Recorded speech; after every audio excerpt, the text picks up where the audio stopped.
¿Qué se encendió en ti para dejarlo todo y entrar en la guerra del emprendimiento y la incertidumbre? Si puedes proyectarte un poco en tu futuro, no quieres verte en una determinada posición, tienes que tomar acciones ahora. ¿Y qué piensas de la educación? ¿Cómo está en España a día de hoy? La educación pública me parece magnífica, a pesar de los enormes esfuerzos políticos por machacarla. Seguro que vas a fracasar. Interésame que de cada 2 pelotas que juegas, una la gana, pero el resto lo pierde. Cuidado a quien tienes algo. No tengas miedo a alejarte del que no te aporta. ¿Por qué las casas tienen las distribuciones que tienen?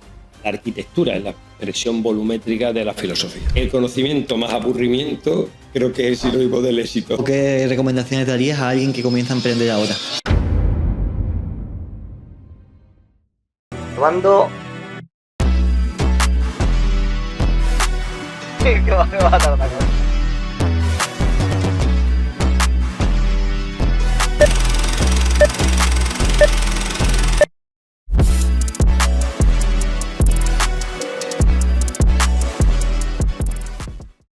David, ¿Qué pasa, hombre? ¿cómo te defines? Es muy difícil porque es una pregunta súper difícil. Se la hacían Arzuaga, que es un paleontólogo, lo hace mucho, que estudia al hombre, y dice que para definirse una persona siempre recurre a su pasado. Siempre dice de dónde viene, lo que ha hecho, Sí. suponiendo que nuestras acciones anteriores nos definen nuestra persona, lo cual no siempre es así, porque nuestras acciones no siempre son libres ni las deseadas. Así es que es difícil definirse uno mismo más allá de recurrir al lugar común de pues, arquitecto, profesor, padre, español, que también te define, extremeño, que también te define, de ciudad pequeña, que también te define. O sea que es difícil hacer una selección de con qué te quedan, ¿no? De todo ese pasado, ¿no? De cuáles han sido impuestas y cuáles han sido decisiones libres tuyas y por tanto te definen, o las impuestas no te definen porque las has hecho porque tocaba o porque alguien consideró que debía hacerlo, ¿no? Tus padres, tus amigos, la sociedad.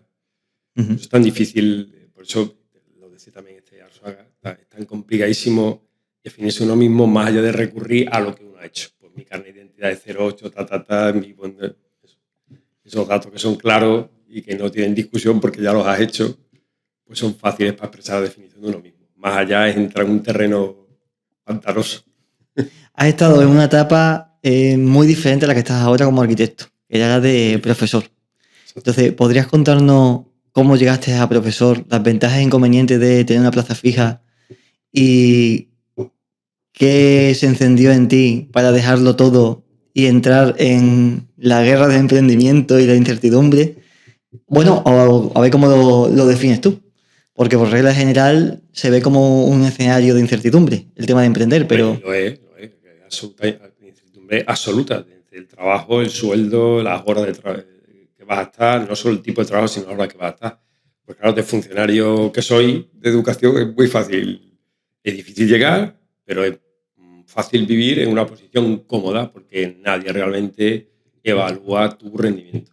Con lo cual tú puedes ser el peor profesor del mundo y vas a ganar lo mismo, puedes ser el mejor profesor del mundo y ganas lo mismo. Con lo cual es una posición sencilla. Cada uno busca su lugar una vez que has llegado. Lo complicado es, por supuesto, la oposición. Pero bueno, como todas las cosas que hay que estudiar y competir contra otro, pues si te lo sabes bien, tienes un poquito de suerte que siempre hay que tener y sabes algo más que los demás, pues tienes tu plaza para toda la vida. Con lo cual es fácil vivir. De profesor es fácil. O sea, de profesor lo difícil es llegar, de emprendedor lo difícil es mantenerse. Exactamente. ¿Y cómo llegaste a ser profesor? ¿Por qué tomaste ese camino? Mi padre lo es profesor, mi madre es maestra, yo estaba recién llegado de Escocia, que me había venido, no sabía si me iba a volver o no. Yo era ingeniero entonces. ¿Cómo? O sea, estudiaste primero ingeniería. Ingeniería industrial, sí. Fíjate, que esa no la sabía, fíjate. Vale. Malice, porque estudié muy mal la carrera, estudié muy poco, empecé muy bien, me fui a hacer la mili, el equivalente a la mili, y otras cosas que trastocaron mi capacidad de estudio. Uh-huh.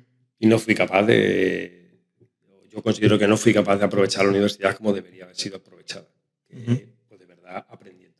Y no renegando de que tienes que estudiar algo que no vale para nada, que es un refugio fácil, cuando tienes una asignatura que no es más que un reto, que tienes que aprender y demostrar en un examen. Entonces, pues ese reto ante uno mismo de ponerte un tiempo antes del examen a estudiar, a aprenderte el que te examinen y lo apruebe, es difícil de afrontar y te vas a refugiar conduciendo en cosas como esa, por ejemplo, que esto no vale para nada. Y lo que hace es dilatar el espacio. Fui muy mal estudiante de ingeniería. Pero porque era algo que no había pasión en ti por la ingeniería o... Sí que me gustaba, sí, no, la ingeniería me gustó desde siempre y la hice vocacionalmente, creo, pero entiendo ahora con mucha perspectiva, claro, y habiendo pensado mucho en cómo fue aquello, que yo no tenía la madurez suficiente para haber ido a la universidad, ni siquiera para afrontar lo que es el trabajo profesional de un ingeniero. Uh-huh. Yo no tenía en ese momento, con 17 o 18 años que me metí en la carrera, que es la edad a la que llegamos todos, el año que cumple 18, ¿no? Uh-huh. Pues yo no tenía madurez para afrontar una carrera de ese tipo con esa demanda, la seriedad que requiere. Uh-huh.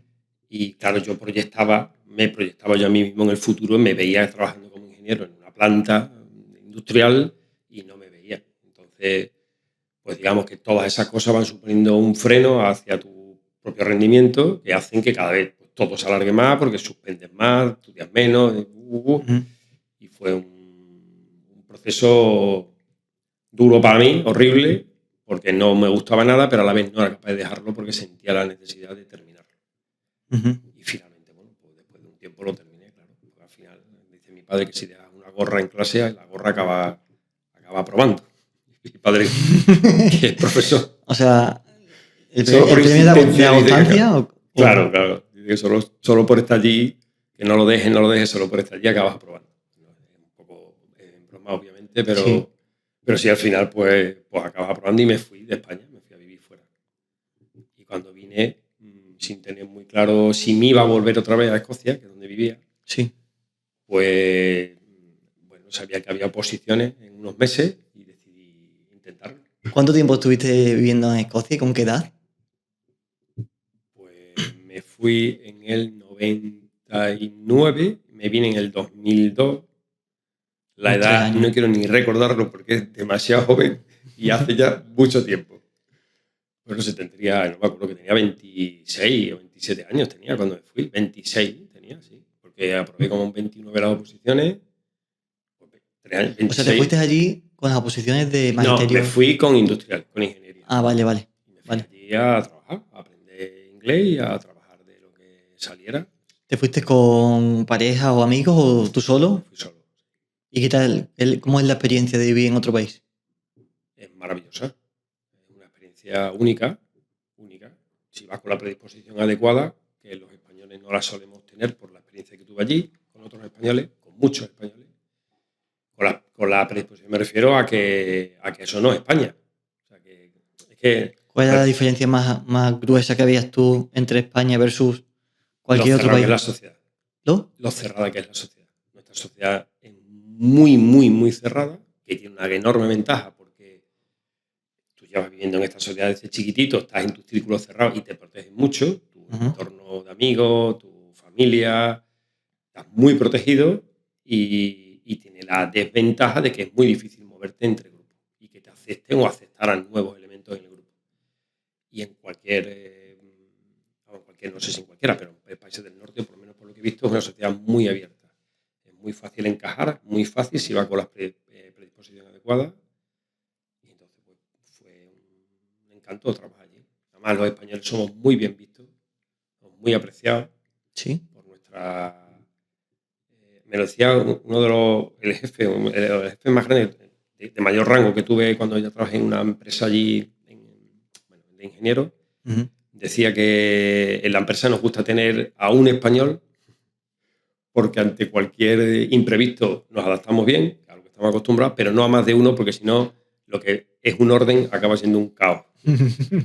Y pues eso, somos valorados porque yo creo que porque tradicionalmente estamos acostumbrados a buscarnos la vida. No debería ser así, porque eso te obliga a errar demasiado. Y hay trabajos en los que no se puede errar tanto. Hay algunos en los que sí, pero hay otros en los que no. En ingeniería... Pues claro, ese es uno de ellos. Errar mucho, pero aquí estamos muy acostumbrados a buscarnos la vida y con pocas herramientas. Entiendo que esa parte en la que te aprovechaban para buscarte la vida, supongo que sería en la parte de resolución de problemas, ¿no? Claro, cuando había algún imprevisto en la fábrica, pues la tendencia natural, que por otra parte es normal de los trabajadores, es vamos a esperar a que alguien nos diga o nos forme en esto, porque ha sucedido algo imprevisto. Vaya, o estaba sistematizado o se quedaban en pausa. Exactamente, sí. Pero que tampoco está mal, que se queden en pausa, porque realmente si actúas sobre algún imprevisto en lo que no estás bien formado, es que el estropicio que puedes causar es mayor. Sin embargo, los españoles yo creo que estamos acostumbrados justamente a lo contrario, a vivir en la improvisación. Entonces, en la improvisación no es que tú des un paso adelante respecto a los demás, sino que es normal que actuemos Ujú. ante un imprevisto y entonces intentas buscar herramientas que resuelvan ese imprevisto. O si ves circunstancias que no funcionan bien, pues intenta involucrarte para que funcionen bien. Entonces, pues yo sé que eso era apreciado y valorado. Entonces, también provocaba yo buscar sitios que no... buscar mi hueco en la empresa para intentar ir un poquito más arriba, ¿no? Ujú. Si veía cosas que no funcionaban bien, pues intenté involucrarme para que funcionaran mejor. Y ese tipo de, no sé si espíritu o predisposición a la mejora, en España es muy mal visto. Porque parece que quieres pisar a alguien o ponerte por encima de alguien o progresar a costa de los demás. Mientras que ahí, en esas empresas y en esas sociedades, es muy valorado. ¿Y cuál es, además de esta característica, qué otras características veías tú que eran demandadas fuera?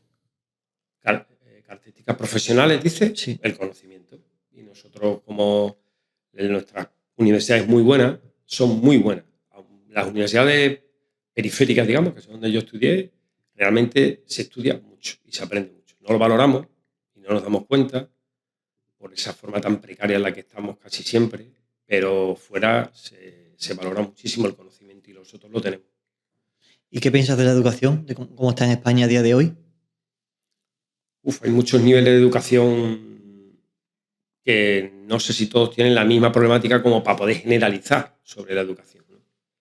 La educación pública me parece magnífica, muy buena, a pesar de los enormes esfuerzos políticos por machacarla y llevarla a la mediocridad. Y me refiero a esfuerzos porque se le ha quitado el foco de atención al profesor y se ha llevado al niño.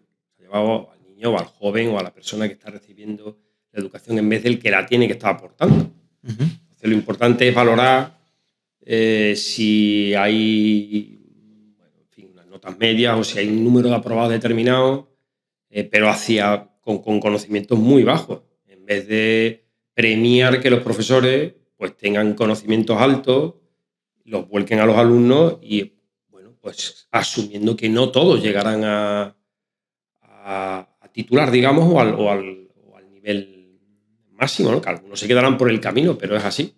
Es que eso ha hecho, ese cambio de foco del profesor al niño o al estudiante, digamos, ha hecho que lo que era la excelencia se pierda. Ya no se prima la excelencia, ni se prima el que alguien demande más conocimiento. Se ha ido demasiado, creo yo, eso ha pasado en todos los niveles de la sociedad, me parece a mí, a lo más fácil, que es asumir que si bajas el nivel, más aprobarán y entonces los resultados hacia afuera pueden ser, digamos, más vendibles. Y además te quitas muchos problemas porque realmente las personas que no son capaces de aprovechar bien las clases, los Ujú. alumnos, son muy problemáticos. Pero muy problemáticos, crean problemas y hay que lidiar con ellos. Ujú. Y hay que asumir que en las clases pues hay que reñir a la gente y hay que enfrentarse a ellos y que te tienen que hacer preguntas que igual tú no sabes y que ellos hay cosas que hay que decirle que ha suspendido y no pasa nada. Eso, bueno, supongo que debe estar muy unido con el bajo, el bajo nivel de frustración que somos capaces de aceptar hoy en día en la sociedad. ¿Por qué crees que a día de hoy se da ese motivo? ¿Se da esa circunstancia en la que tenemos muy poca paciencia, muy poca perseverancia? No sé yo si soy capaz si yo sé de dónde viene eh, esos problemas. Es cierto que lo hay, sin duda ninguna. Yo creo que una de las causas que ha tenido o que provoca todo esto y otros problemas sociales es que la mujer se incorporó al mercado laboral. Eso no quiere decir que la mujer no se tenga que incorporar, sino que nadie sustituyó el papel de la mujer. Entonces, es verdad que hemos tenido al 50% de la población castigada durante centenares de años, pero claro, a costa de ella, los niños estaban atendidos, estaban bueno, permanentemente alguien encima de ellos, cuidando de ellos, educándolos. Y la mujer, como es absolutamente lógico y debe ser así, pues se incorpora al mercado y ninguna estructura social lo sustituyó. Eso, además de perderse, no sé si aquí me estoy metiendo en algo que no es demasiado, pero se perdieron las estructuras sociales que marcaban la religión. Y eso obligaba a que tú tienes que mantener un cierto lenguaje en público, a que te tienes que vestir de una determinada manera, a que tienes que ver a una determinada persona cuando vas a los actos religiosos porque ahí hay que mantener un formalismo. Cuando esas estructuras, que yo no digo que tengan que haya que mantenerlas, que no, Sí. que yo creo que la sociedad debe ser absolutamente laica, por supuesto. Pero esas estructuras estaban y tenían una parte buena, tenía una parte muy mala, alienante absolutamente, pero muy buena el hecho de que te daban un lugar en la sociedad que tenías que mantener, que tú podías progresar o cambiarlo, pero tenías que mantener una posición. Y ante los demás, tú eras uno y estaban los demás. Y te tenías que comportar y hablar y vestirte.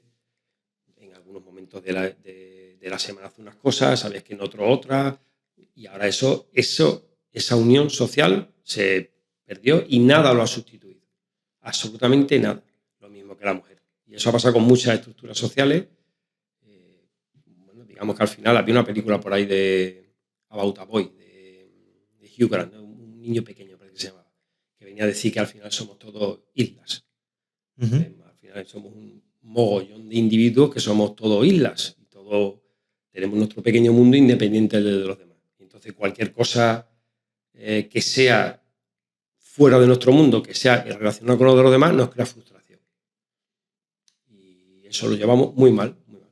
O sea, esa frustración se da en el momento en el que quitamos el tiempo que evolucionamos como una madre al lado, ¿no? Bueno, en el momento en el que no se satisfacen tus deseos. En el momento que tu deseo no está satisfecho, pues se crea una frustración, ¿no? Pues un niño te pide biberón, no se lo da, se frustra y llora. Uh-huh. Si vas corriendo y se lo va, pues le quitas la frustración, le quitas. Entonces, el cómo lidiamos con la frustración desde pequeño y a todo lo largo de la vida, Uh-huh. pues yo creo que está creando, el no saber lidiar con eso, está creando unos problemas tremendos. Pues es que, bueno, igual. Pero esto mismo de los haters, de las redes sociales. Aquí sin filtro. Es decir, bueno, pero no sé si aquí sin filtro. Pero claro, esto de que, pues eso, que en las redes sociales uno da una opinión de lo que sea y otros se sienten atacados, es decir, como te han movido respecto a tu deseo porque alguien está expresando algo que tú no quieres, pues reaccionas súper violentamente, como un niño pequeño que empieza a llorar hasta que le dan el biberón. Pues claro, es un problema general de cómo lidiamos con la frustración, que nos está haciendo pues que no seamos tolerantes unos con los otros, que nos separemos unos de otros, que no nos apoyemos unos en los otros. Y claro, una sociedad tan cerrada como eran las nuestras, de pronto vernos sin ese sustento que teníamos antes, pues crea un vacío tremendo, que no sé dónde nos está llevando la conversación. Sí, pero te voy a preguntar, que por seguir indagando, que cómo crees que se volvería a trabajar en esa perseverancia con la ausencia de la madre. Es decir, ya no se puede volver atrás. ¿Cómo sigues avanzando? Pues ya me gustaría a mí tener una respuesta para eso. No, es que no lo sé, es que claro, es que ha sido muy rápido, ¿eh?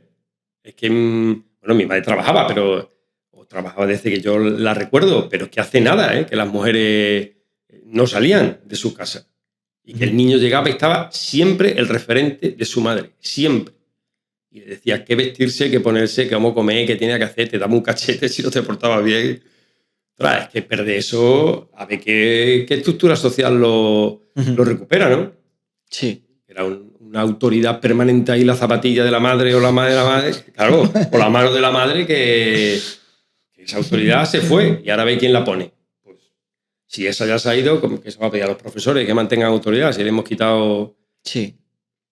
en algún momento, yo no sé cómo nos vamos a organizar, pero somos seres sociales, o sea, no somos islas. Tendremos que volver a recuperar cómo nos relacionamos unos con los otros y esas jerarquías, ¿no? Que entiendo yo que son absolutamente necesarias porque un niño jerárquicamente no está al mismo nivel que un mayor, ni puede estarlo, ni puede opinar igual en las redes sociales, ni puede tener el mismo acceso, ni puede conducir, y que hay jerarquía, pero que eso parece que las hemos reventado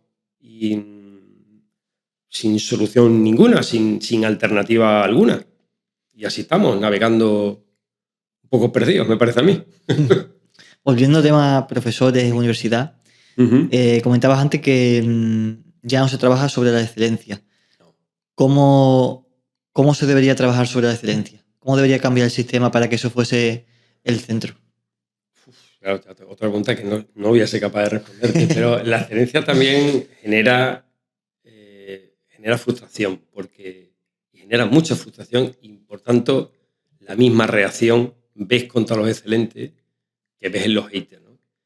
Porque al final, un tipo excelente, una mujer excelente, claro, que eso también hoy en día hay que diferenciar entre el género permanentemente, como si en fin, bueno. Claro, es un desafío.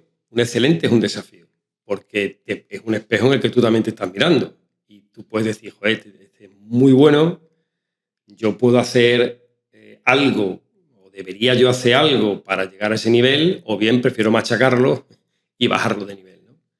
Que es la solución más sencilla. Y eso lo vemos en multitud de comportamientos, cualquiera de tu alrededor que te cuenta que va a hacer algo, que va a ser un enorme esfuerzo, que te va a ser, claro, por ejemplo, el gimnasio. Que algo tan sencillo como alguien de tu entorno que dice que va a una alimentación más sana o que va a empezar el gimnasio, te crea, tú te miras también, si tú no vas al gimnasio ni tienes esa alimentación, y dices... Te genera competencia, ¿no? Claro, es un desafío, porque dices, yo debería estar haciéndolo. Es que es más fácil hundirlo a eso y así yo sé que no tengo que hacer esfuerzo porque he vuelto a que se coma mal y no haga ejercicio, o decir, pues hay que hacer el esfuerzo. ¿Crees que eso es social o es psicológico? Es decir, ¿crees que tendemos a ser competitivos y a mejorarnos de forma natural o es al revés, o es social? Pues debe ser social, yo creo que es social. Sí. Que el hecho de que veamos, de que entendamos que el excelente es un riesgo para nosotros mismos, es social. Y eso hace una sociedad mediocre. Porque, por lo menos por lo que yo veo en qué se admira en otras sociedades, se admira al excelente.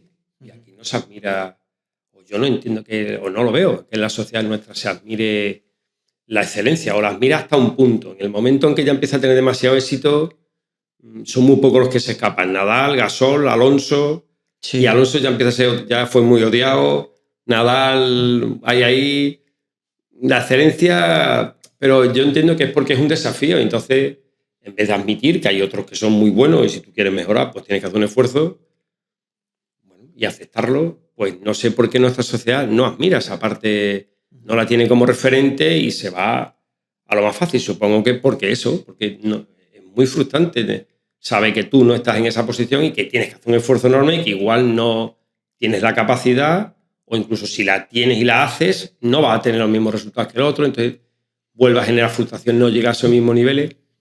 Es difícil y yo creo que es cultural. Que va con nosotros, que va, no sé en qué momento la sociedad se organiza para que el excelente no sea el admirado, sino pues la guirilla, el mediocrillo que se gana, que se busca la vida, el que lo hace fácil. El camino fácil es lo que al final aquí, por lo menos parece que la figura del pícaro, pues parece que al final es el que se admira, y eso pues nos machaca en todos los niveles, porque es que lo tenemos muy asumido y además nos autojustificamos permanentemente, justificamos esas acciones, ¿no? Para adoptarlas y decir, a ver si yo también me escapo, a ver si yo también con lo fácil gano, a ver si... No está bien, pero va con nosotros. Yo es que creo que atávico, digamos, que es de toda la vida con nuestra sociedad. No sé si tendrá componente pues, de nuestra propia historia, de religiosos, me imagino. Hace poco vi una ponencia de Mar Vidal, lo vi en persona, que vino aquí, y hablaba precisamente sobre este asunto, que venía incluso de la época de las cavernas, que venía ya en los genes. La comunidad se quedaba dentro de la cueva y los valientes eran los que salían a cazar. Entonces, esos al final eran los que acababan comidos.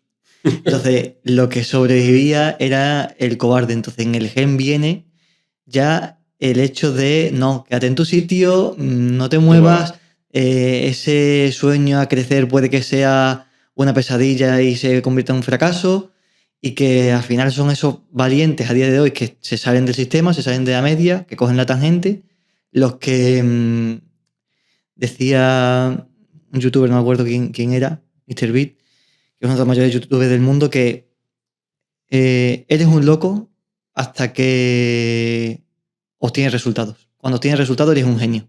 Entonces, como ya te sales de la media y como decías antes, te comparas, y como te comparas y quieres que a la gente le vaya bien hasta que le va mejor que a ti, Claro.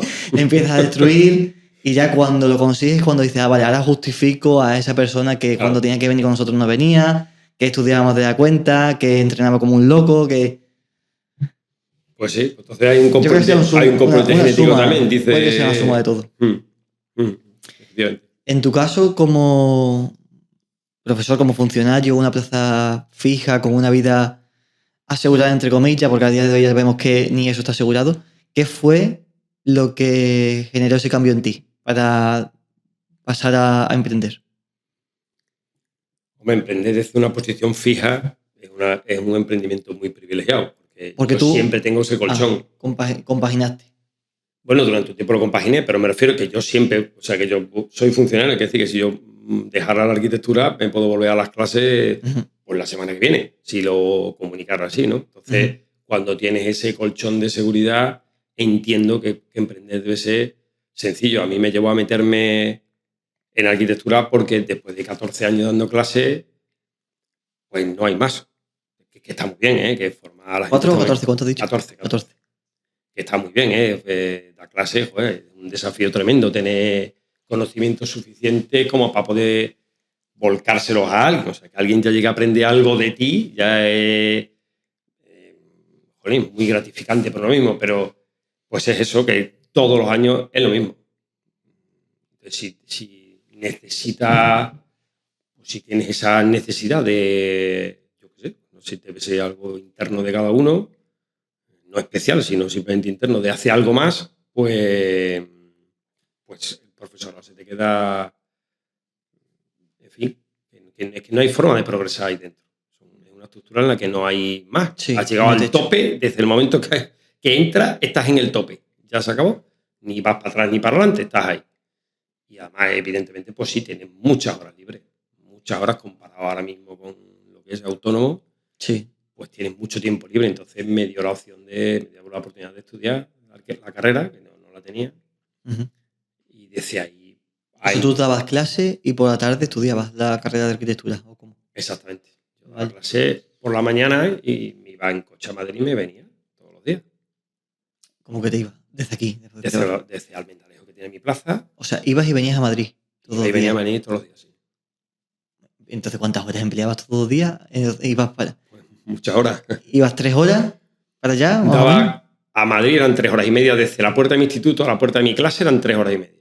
Y desde la puerta de mi clase a mi casa otras 4 por la noche. ¿Todos los días? Todos los días. Fíjate que no me caben horas en 24 horas. Vamos a ver, tú sí, ibas, seguro que cabe. Dabas clase por la mañana. Daba clase por la mañana. Más o menos a mediodía. Dependiendo del día, a veces que salía a las 12. Ahí mis compañeros me ayudaron muchísimo. Vale. Porque me permitieron cogerme las horas. Las primeras horas del día. Las primeras horas del día, mis clases yo las daba muy temprano. Muy temprano. Sí, pero como poco llegabas a mediodía a Madrid. Sí, más o menos. Pero mis clases empezaban eso. Después de a las 3:30, a las 4. Igual alguna clase no llegaba, ¿eh? Sí. Pero sí, de 4 a las 10. Mis clases eran de 4 a 10. Había veces que yo no llegaba a la primera hora, pero bueno, normalmente llegaba y eso. ¿Y terminabas y te volvías? Y me volvía, claro. ¿Y llegarías a casa 12, 1 de la noche? Cuando terminaba el larguero. Entonces yo oía el larguero porque me gustaba el fútbol.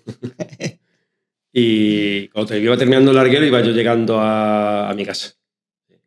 Pues Pero vamos, que parece un poco más de lo que es, de verdad, porque cuando algo te gusta, y a mí eso me gustaba muchísimo, no supone ningún esfuerzo, vas sentado en el coche, que no... Y tenía otra edad, ¿eh? Si lo tuviera que hacer ahora...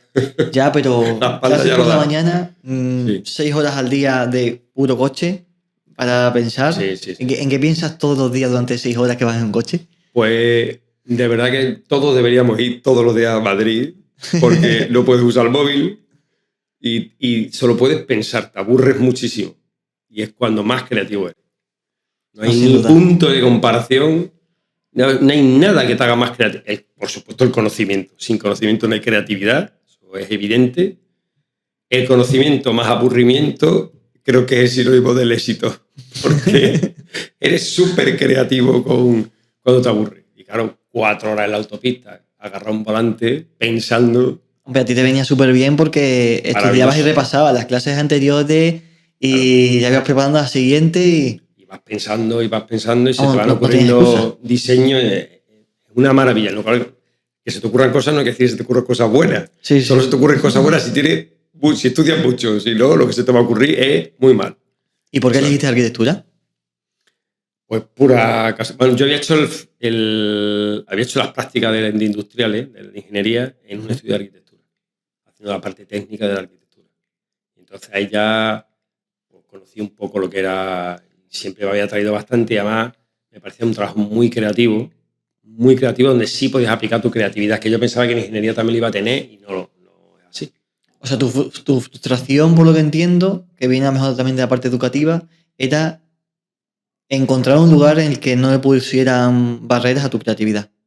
En el que tú pudieras aplicar, o sea, sí, que tú pudieras crear, sí, no sé si barreras, pero en que tú pudieras crear, que tuvieras la opción, que no todo estuviera tan encorsetado. Sí, barrera me refiero por el tope educativo. Exactamente, que hubiera algo en el que tú pudieras, pues no sé, si estudias algo más de un campo, pues decir, venga, pues me voy a desarrollar por aquí, o voy a intentar ampliar por aquí.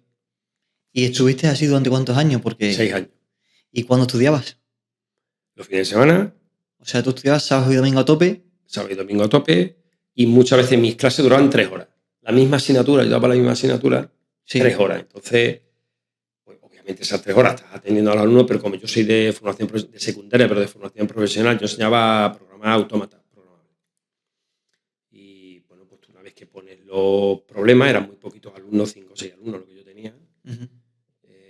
Pues hombre, daba tiempo entre que te van preguntando dudas, tú vas estudiando allí en la misma clase que tú estás con los alumnos, mientras no te preguntan, pues tú estás estudiando tu propia materia, porque la programación de dispositivos industriales eso cambia continuamente, entonces te tienes que ir reciclando. Entonces, ahí tenía muchísimas horas para yo llevar mis clases bien, que yo espero haberlas llevado por lo menos decentemente.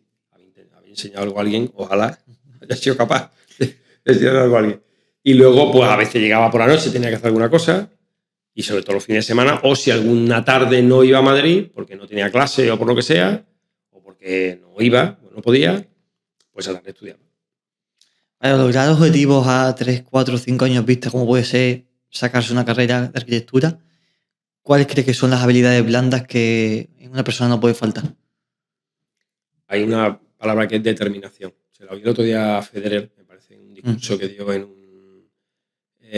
una universidad. En una universidad, sí. Decía... No me acuerdo qué decía, pero me acuerdo de... Pues sí, decía, da igual el talento que tenga, es la determinación, es la constancia, trabajo, y lo sé muy bien porque yo no la tenía en ingeniería y por eso fracasaba.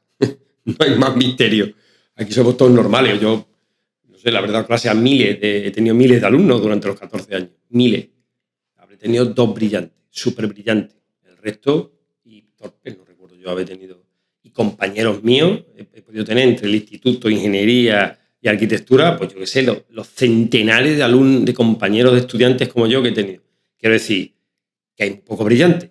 Habrá algunos, no te digo yo que algunos existen, pero la mayoría somos gente normal. Lo único que te diferencia es el trabajo. No hay más diferencia. Es lo que te da la diferencia. ¿Cómo defines el talento? Una habilidad mínima ante un problema, para la resolución de un problema. Eso me parece a mí el talento. Y tú vienes con un talento innato. Todos venimos con un talento innato, más o menos según la acción que vayamos a realizar. Mi talento para el fútbol es nulo. Tengo muy poquito. Si trabajo mucho, pues seguramente, hombre, ya no, pero seguramente hubiera llegado a algo. O sea, al fin y al cabo es un 1% de todo el desarrollo que tienes que hacer tú. Muy poco. Me parece mínimo el talento. Lo que aporta el talento al éxito, me parece mínimo.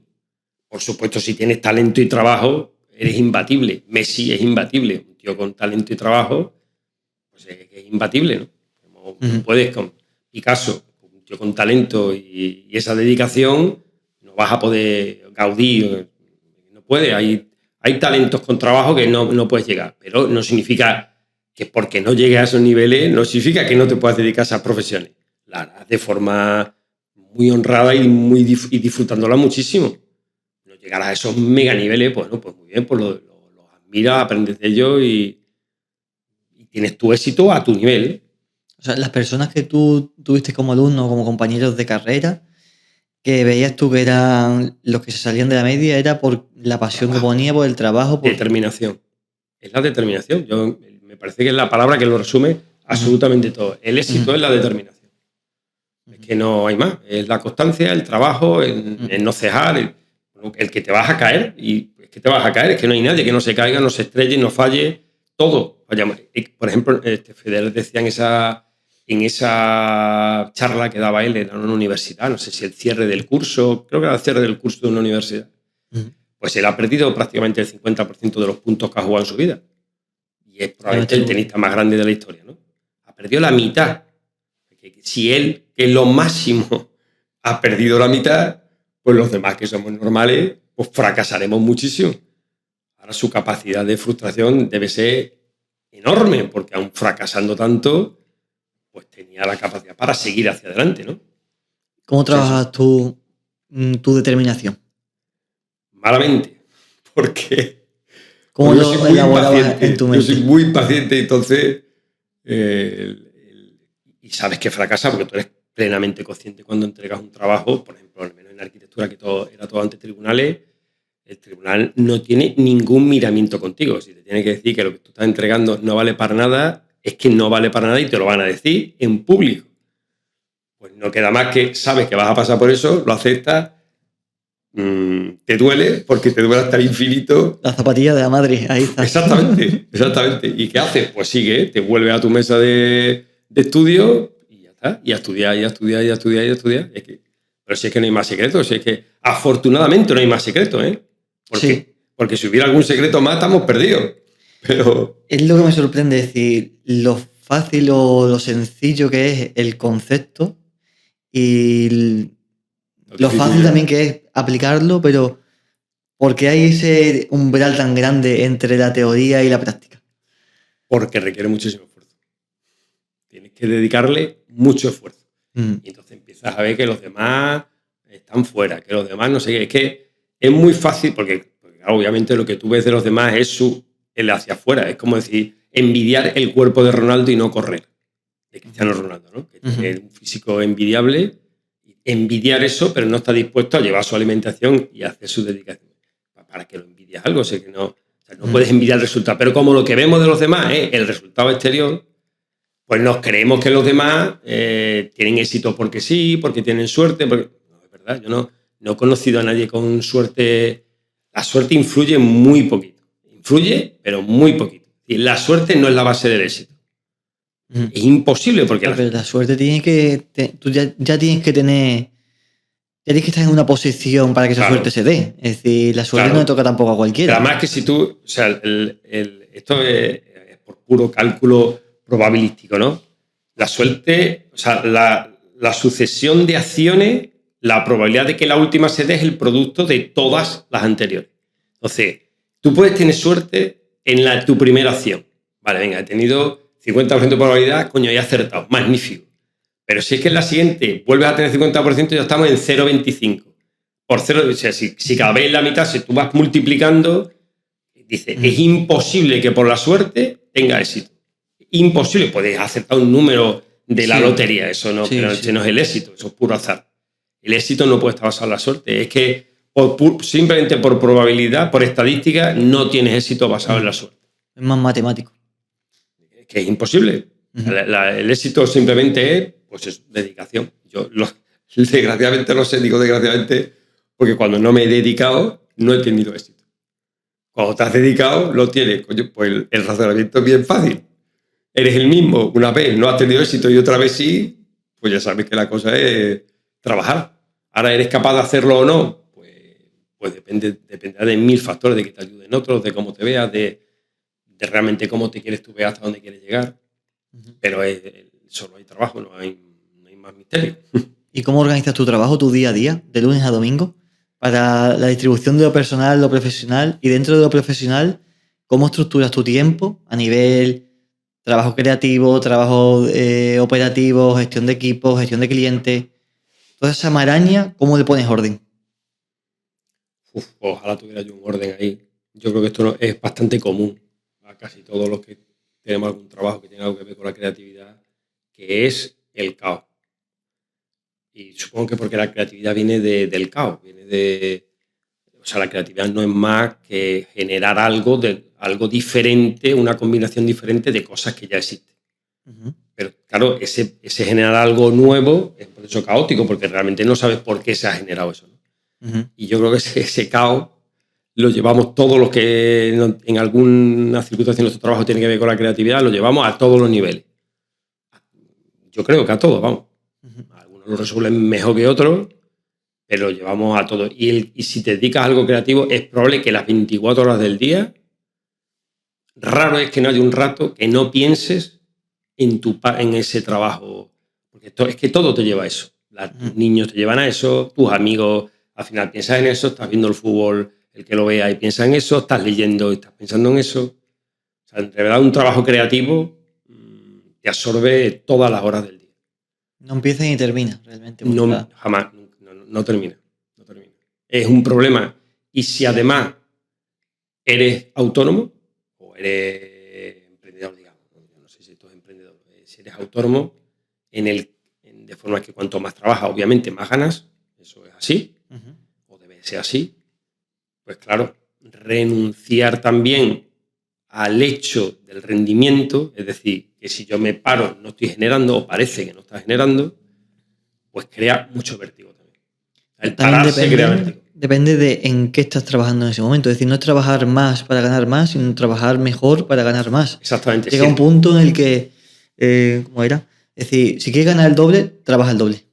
Pero si quieres ganar 10 veces más, cada día tienes que estar trabajando en cómo trabajar diferente, claro, porque tiene un tope. Esa parte es muy complicada de hacerla. Ya lo hemos hablado. Sí, has estado recordando. Yo creo que tú tienes bastante más éxito que yo. Vamos, creo no, tío, lo sé. Un éxito diferente. Y yo no he sido capaz de llegar a eso. Igual es porque llevo poco tiempo en esto, que no llevo mucho tiempo. Pero no lo gestiono bien. Pero tú ya tienes equipo. Es decir, yo conozco arquitectos que con un proyecto no les hable porque es como una pesadilla. Fíjate que arquitectos que se dedican a lo suyo. Tú, sin embargo, llevas decenas de proyectos a cabo, ¿no? Sí, muchos a la vez, sí. ¿Cómo lo muchas haces? decenas a la vez. Exactamente, muchas decenas. Iba a decir como 50 o 60, pero no quería tampoco pasarme. Pero por ahí hay unos cuantos. Pero bueno, al final, porque también acepta, no todos los llevas con la misma intensidad, ¿eh? Hay algunos que te ocupan más tiempo de pensamiento, digamos, que otros, y los vas priorizando según se van activando o son oportunidades de trabajo. Hay algunas que son oportunidades de trabajo que sabes que van a ir muy lentamente, entonces le vas dedicando un poquito de tiempo según vas pudiendo. A veces se aceleran, otras veces se paran, vuelves a ellos, vas saltando mucho de uno a otro, mucho de un proyecto a otro. Y bueno, yo creo que al final la arquitectura, aunque sea cada lugar en el que actúa, pues tiene sus condicionantes, pero al final el pensamiento es muy parecido. Entonces, que tú estés pensando en una vivienda en concreto para una familia en concreto, no significa que no estés trabajando en la otra de otra familia, aunque no estés dibujando en ella. Incluso habrá está todo ahí. Pensamientos transversales de un proyecto a sin otro. Duda, ¿no? Sin duda ninguna. Pero sin duda ninguna. Incluso no solo cuando estás dibujando, cuando estás leyendo, cuando oyes una opinión de algo, un comportamiento, una forma de actuar, unos colores, y cualquier cosa te puede llevar a eso que te absorbe tanto. ¿Qué crees que es más determinante para un experto? ¿Especializarse en un campo lo más profundo posible o conocer diferentes campos para tener pensamientos transversales. Es decir, el tiempo es limitado, entonces puedes coger una materia y ser específico en algo muy concreto o tocar varias ramas. Si quieres avanzar en algo, tienes que ser muy específico. Tienes que tener mucho conocimiento de algo. De algo. Ahora bien, es imposible seguir avanzando si no tienes conocimientos adicionales. O sea, tendría como forma de árbol. Es decir, tienes un conocimiento específico. Hay un tronco, y luego abres a otras materias. Te tienes que abrir. Si no, eso que parece una contaminación es la vía de que donde tienes mucho conocimiento aportes algo diferente, porque la creatividad no se trasvasa. No hay trasvase de creatividad. O sea, un tío es creativo en un campo y no lo es en otro. No hay, porque está basado en el conocimiento. Claro, o sea, Messi es súper creativo en el fútbol, claro, pero no va a ser capaz de hacer una vivienda, no porque sea inútil, sino porque no tiene los conocimientos. Yo no voy a ser creativo en música o, no sé, en cualquier otra rama, porque no tengo los conocimientos. Cualquiera que tenga muchos conocimientos, pues va a ser creativo si además le vas añadiendo pinceladas de otra cosa, pero requiere mucha dedicación en una vía. Si no, no avanza, es imposible. Es que llega un punto en el que sabes que no hay más. Y lo ves además cuando me ha pasado una vez que he tenido que hacer algún diseño de algún edificio de un funcionamiento particular que yo no conozco cómo funciona, no sé con qué estaba estos días. Una cosa tan nimia como estoy haciendo el parking de un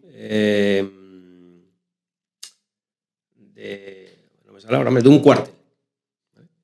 Pues claro, yo no sabía la longitud a la que puede ir marcha atrás un coche de ese tipo, pero no lo sabía porque yo no he conducido nunca ahí dentro, no tengo esa experiencia, no sé cómo es, no sé si ves o no ves, no sé si la puerta, algo tan simple como era colocar una puerta 3 metros, era un poquito más, eran 10 o 12 metros más acá o más allá, pues claro, hablé con el conductor, llamé al cuartel y digo, poneme con alguien que conduzca esos coches para que me diga esa. Quiero decir que necesitas el conocimiento para avanzar. Es insoslayable, eso no lo puedes saltar. El conocimiento lo tienes que tener. Si no lo tienes, pues eso llega un momento y dices, yo esto no lo puedo afrontar. Es que no sé cómo funciona. Sí. No lo sé. Ahora, claro, si tienes el conocimiento muy, muy intenso de algo y luego le añades alrededor, que tus capacidades pues son enormes, se multiplican, ¿no? Hace poco escuchaba una charla de Fernando Adrià que te había pasado, es increíble. ¿Cómo basa su tiempo y su éxito en 2 conceptos? Estudiar y aplicar. Estudiar y aplicar. Es decir, él a día de hoy sigue estudiando como 4, 5, 6 horas al día. Todos los días. Pase lo que pase. Y la acción. Porque al final también lo que tú dices, mucho conocimiento, pero si no ejecutas, no puedes aplicar. Eres una biblioteca andante, entonces no sirve de nada. No está mal, eso me deja pensando. Fundamental. De hecho, tú has seguido estudiando después de arquitectura, porque te has metido en filosofía.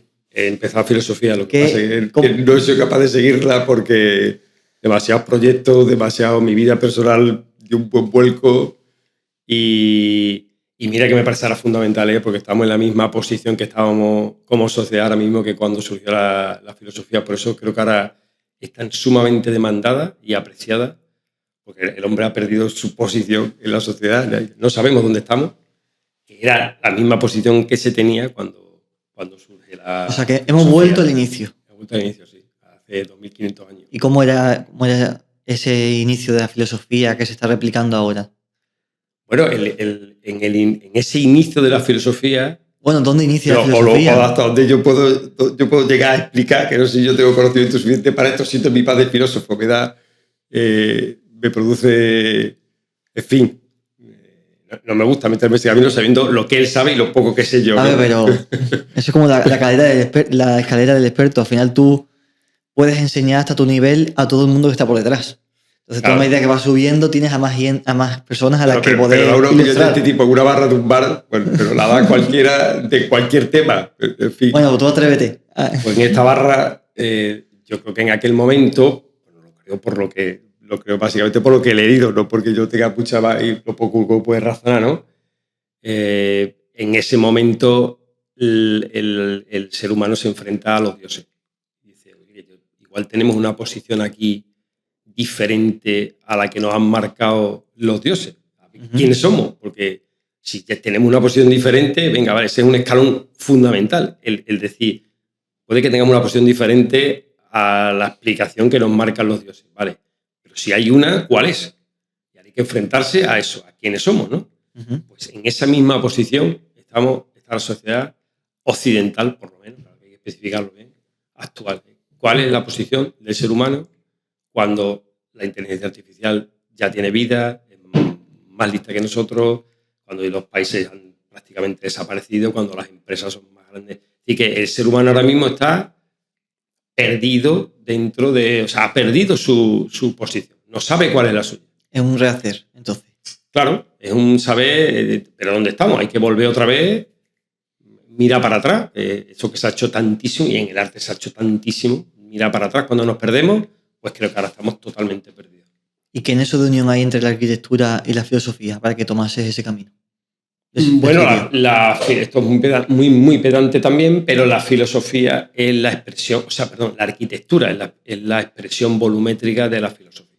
No hay arquitectura sin filosofía.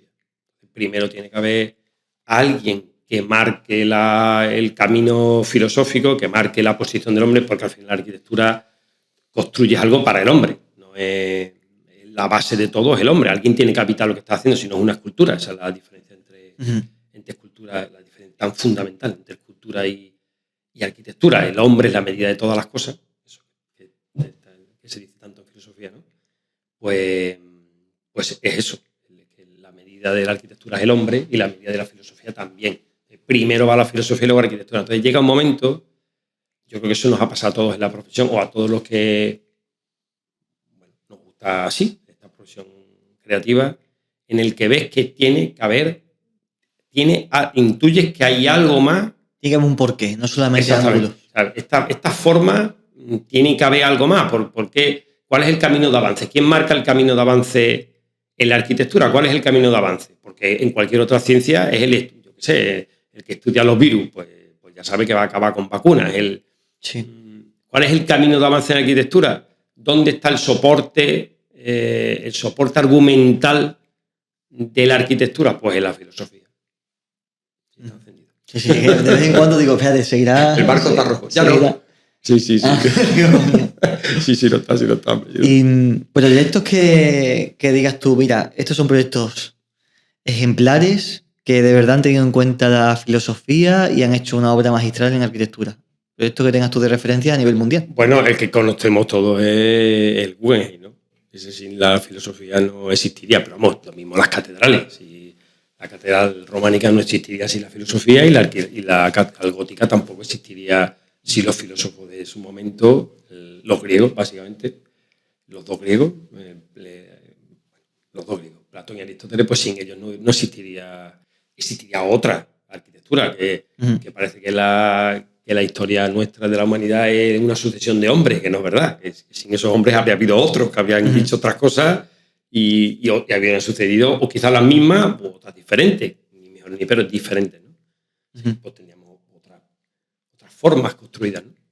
Y lo mismo las viviendas, o las viviendas nuestras responden a la filosofía, las grandes obras que todos que pasamos por allí las vemos, el sustento que hay detrás es la filosofía. Otra cosa es que seamos conscientes de que eso está ahí, que en general no lo somos, ¿no? Sobre la vivienda que acabas de comentar, que no sé si es un inicio filosófico o religioso, que fue una conversación que iniciamos una vez y dejamos ahí a media, que era una conversación en la que me ibas a explicar por qué las casas tienen las distribuciones que tienen. Al final la tienen porque, el 99% de las viviendas, porque cuando las construyes también supongo que no sabes para qué las estás construyendo, entonces una cosa lleva a la otra, eso sería otro tema. Pero el 99% de las viviendas es un hall de entrada, a la izquierda y a la derecha está el salón o la cocina, un pasillo y las habitaciones. Seguro que esta, en la que estamos ahora mismo, es así. Sí, así. Es así, pero es que, ya te digo, sé que prácticamente todas son así. Y esas están hechas, son para una sociedad calvinista en la que el marido está en el salón, la mujer está en la cocina y los niños otro sitio de la vivienda, en su dormitorio o en salas de estudio o lo que sea, pero están hacia adentro de la vivienda. Y entonces el que lo controla todo es el marido, que está en el salón, leyendo, bebiendo, fumando, lo que sea, el tópico que le queramos poner. ¿Eso es la última época o viene desde muy atrás? Viene de hace 200 años, una cosa así, pero no lo hemos superado, nuestras viviendas siguen siendo así.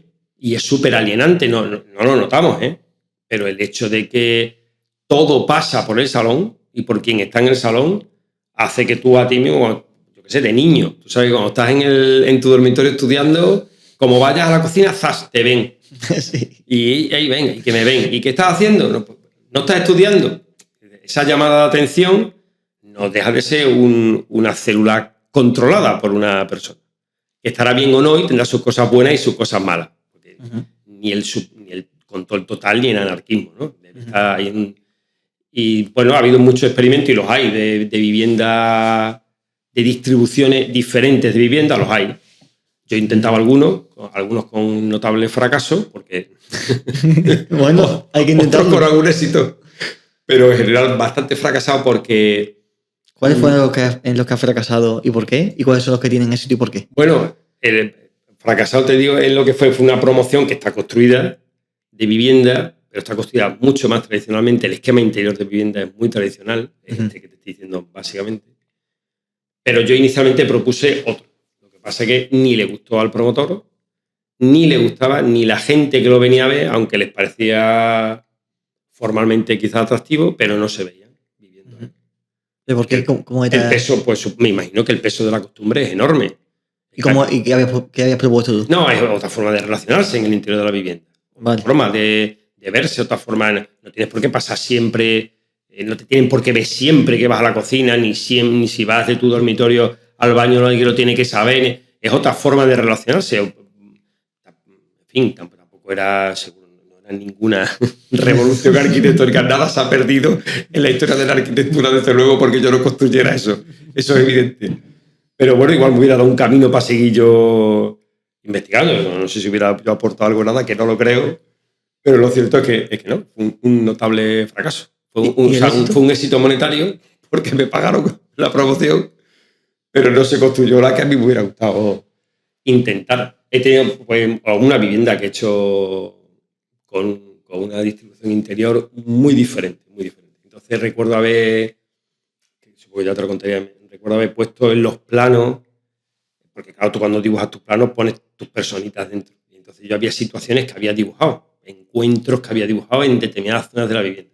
Y recuerdo a los propietarios enviarme fotos de que ese momento se ha producido. De alguien tocando la guitarra en la cubierta de la vivienda, de unos niños que se habían juntado con los puffs en un pasillo que yo había puesto ahí.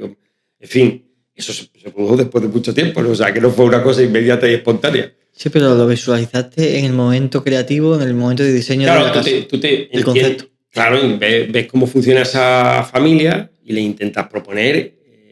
No vale para toda la familia ni para todas las personas, claro, tienes que intentar entender cómo funciona cada familia, que cada uno tiene su forma de funcionar, que no hay esquemas únicos, desde luego, ni obligados siquiera entre la familia. Entonces, como era esa familia, pues yo se lo propuse y ellos supongo que lo aceptaron, porque si no lo hubieran aceptado, que son los que pagan, no lo construyen. Ese es otro gran drama del arquitecto, que no construyes con tu pasta, sino que la pasta es de otro. y es mucho dinero y duele mucho, porque hay que ganarlo. Claro. O sea que también tenemos que entender que eso en mi profesión lo llevamos muy mal. También tenemos que entender que no es nuestro dinero, que el dinero es de otro y que nuestros experimentos pues, a veces salen muy caros. Entonces, quiero decir que hay que tener una sensibilidad también con el que paga. Eso del que paga manda habría que verlo, pero hay que tener esa sensibilidad. No siempre el que paga tiene la razón. Y nosotros estamos obligados, o así entiendo yo la profesión, a proponer lo que creemos que es la mejor solución, basado en nuestro propio conocimiento. Luego él lo aceptará o no y por tanto será un fracaso o no tu distribución. Pero tienes que estar obligado. Es que en el momento que no lo haces, creo que ahí la profesión, supongo que nos pasa a todos los que no somos arquitectos estrellas, y yo no lo seré nunca seguro, pues en algún momento tienes que aceptar que tú no vas a construir lo que consideras que es la mejor solución para eso. Pero estás obligado a por lo menos mostrársela y explicársela. pasa nada porque el tío él lidia con la frustración. No pasa nada porque la familia te diga, mira, que no nos vemos ahí. Claro, o sea, la mejor solución no es arquitectónica, sino subjetiva según el cliente. Claro, por supuesto, claro. Y esa mejor solución tiene mucho que ver con tu... Eso que me preguntas, ¿tú quién eres? Tiene que ver con tu historia, ¿no? Pues tiene que ver con quién tú, con cómo has vivido antes, a quién has conocido, qué personas, cuáles han sido tus experiencias vitales. Claro, por ejemplo, este ejemplo muy típico que salen...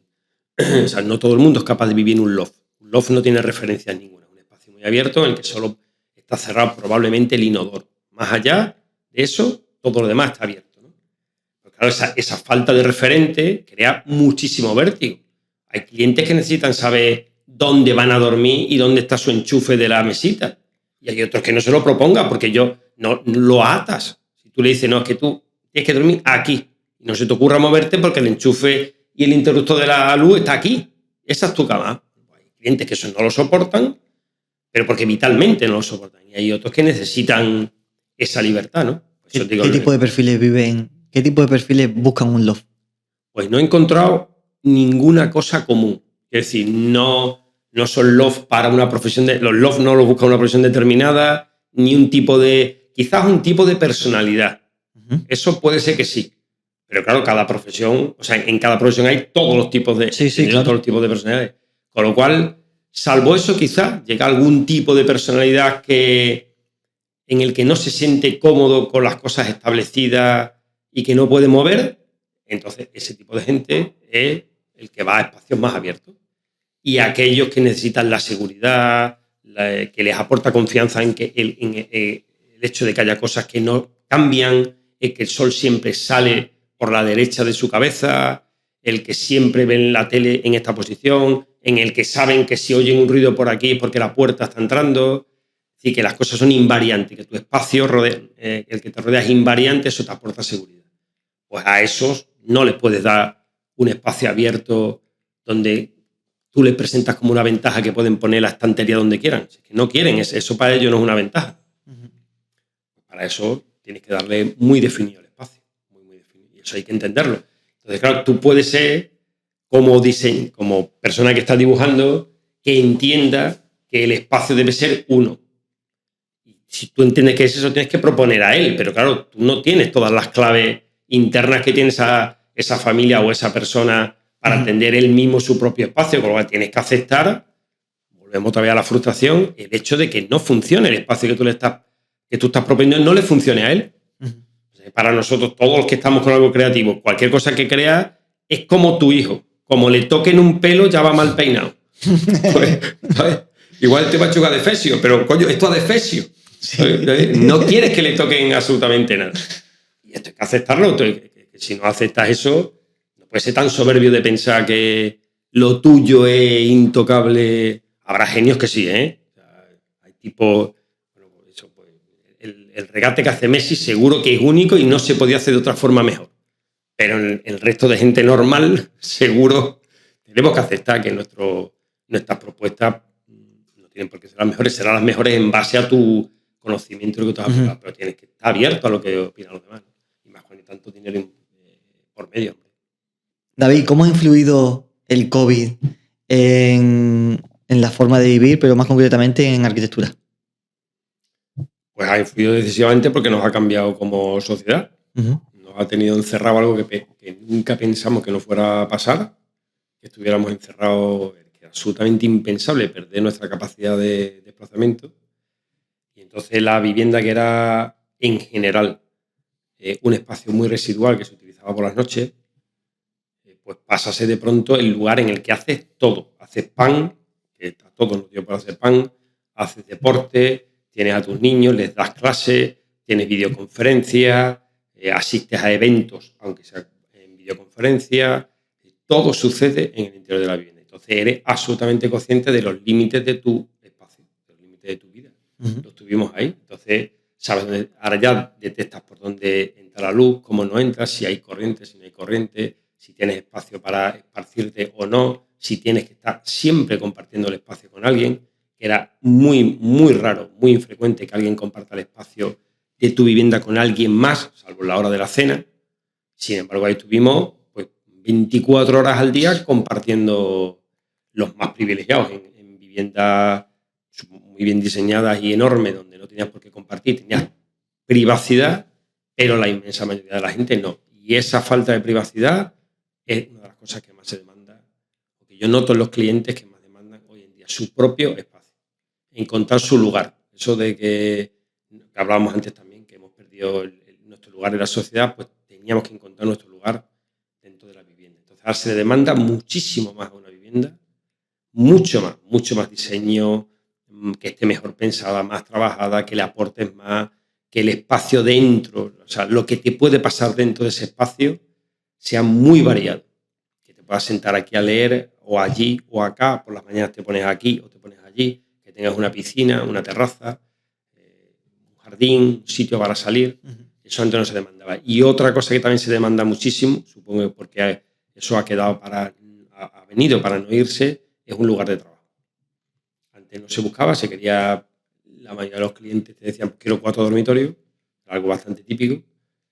Nadie usa 4 dormitorios porque las familias en general no son tan grandes, pero todo el mundo quería tener muchos dormitorios por si venía alguien que te cuesta mucho, con lo carísima que son las viviendas, es más barato pagarle esa noche que va a venir un hotel a alguien y tenerles algo un poquito más grande con un dormitorio menos. Pero bueno, cada uno lidia con esas cosas como puede. Pero ahora sí que te piden, o te lo dicen claramente, que ese espacio va a ser su mesa de trabajo. Porque todos sabemos, o lo tenemos ahí metido, que en algún momento pues habrá otro chino que se coma un murciélago y volveremos otra vez a un chino, un indio, un andaluz, a un extremeño, ¿no? Pero alguien se comerá algo que no debe, zasca, y volverá otra pandemia. Y es que ha quedado ahí. O sea, yo no pensaba que el COVID iba a tener tantísima influencia como ha tenido en lo que es la ciudad, digamos, la arquitectura. O sea, el cambio ha venido porque las personas han parado a pensar, porque han estado dando tiempo ahí. Has quedado encerrado y no te puedes mover. Y como no te puedes mover, y lo que tiene el teléfono, que esto es la ventana al mundo, pues el comercio ha muerto. Me refiero los locales comerciales, no el comercio en sí mismo. Sí. El comercio está todo aquí, claro, como los amigos, como todo está ahí dentro. Y los locales comerciales se han abandonado, por eso ahora transformamos tantos locales comerciales a viviendas. Eso va a tener una influencia en la ciudad brutal, porque... ¿Positivo o negativo? Positivo. Yo creo que positivo porque que la ciudad funcione depende de las personas que están en el espacio público. Y nuestras ciudades, las ciudades occidentales, el espacio en contacto con la calle era un espacio comercial. Había un zócalo comercial donde estaban las tiendas, donde estaban los locales comerciales y encima las viviendas.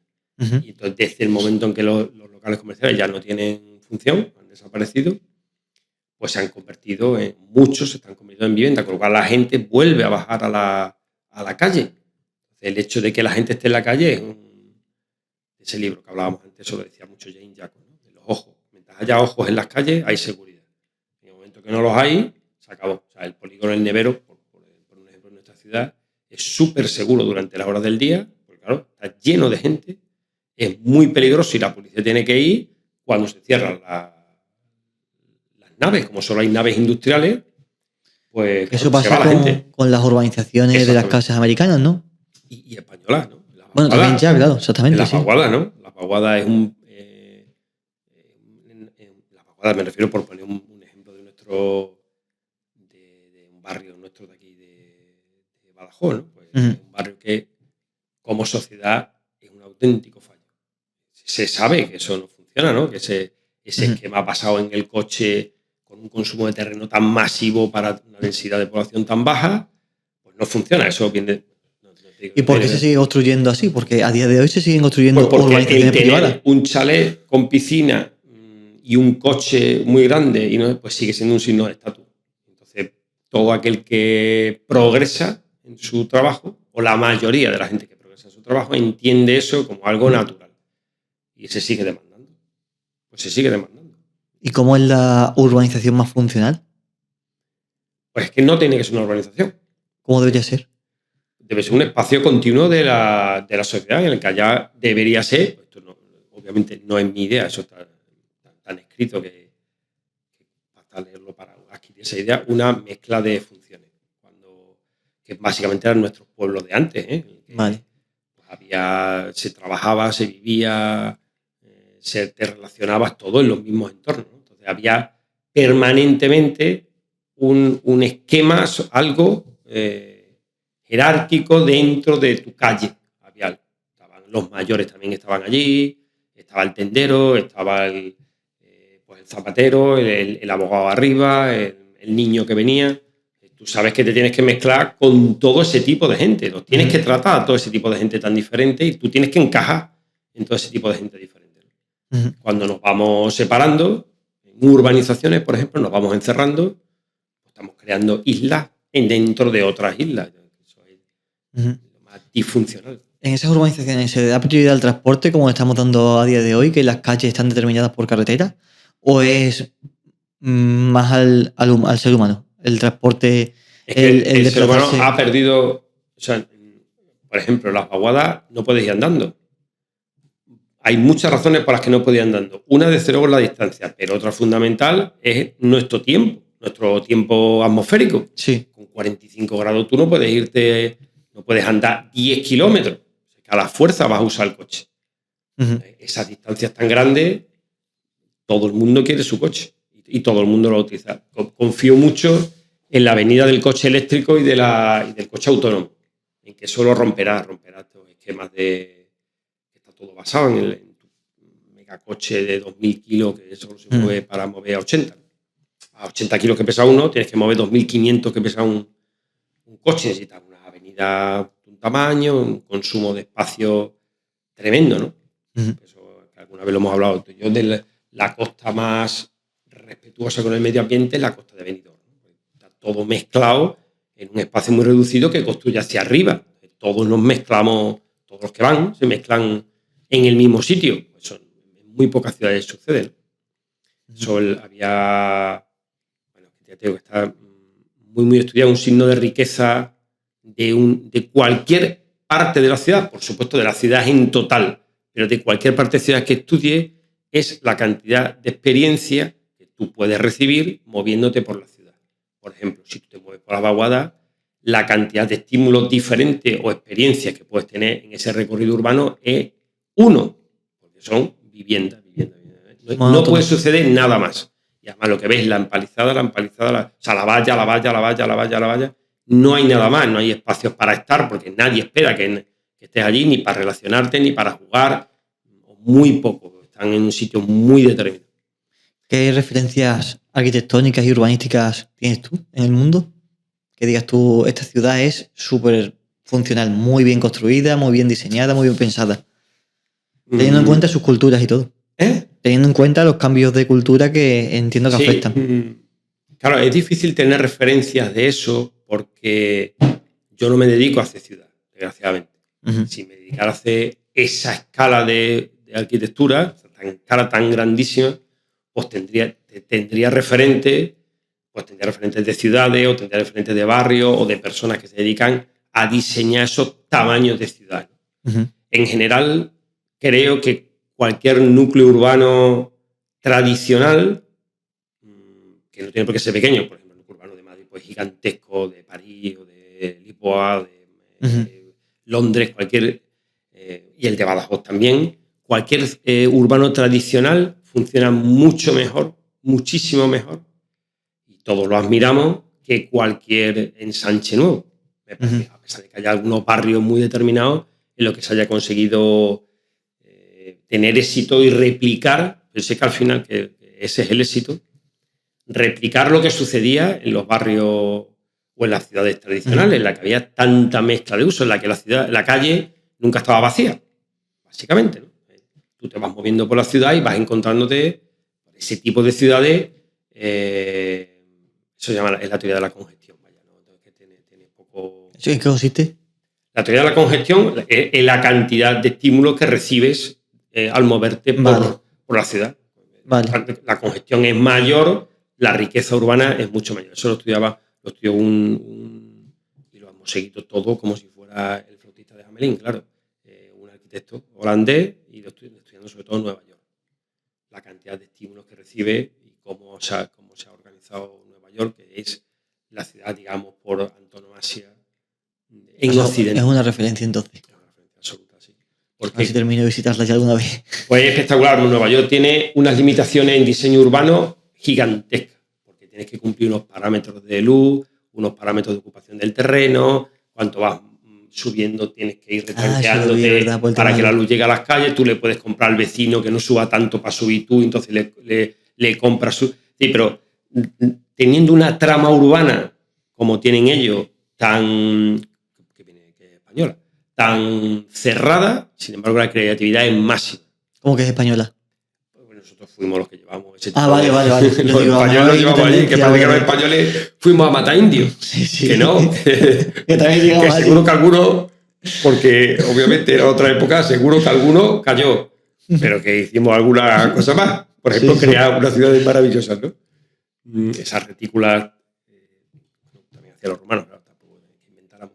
Pero eso que parece muy encorsetado, sin embargo, pues la creatividad no funciona en un folio en blanco, funciona cuando te dan reglas y tú con esas reglas juegas y tu conocimiento para crear algo.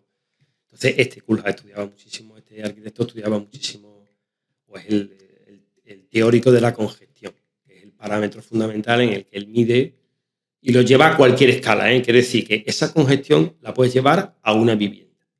Entonces, en una vivienda en la que tú entras y tienes un hall y a la derecha la cocina, a la izquierda el salón, un pasillo de las habitaciones, la congestión es mínima.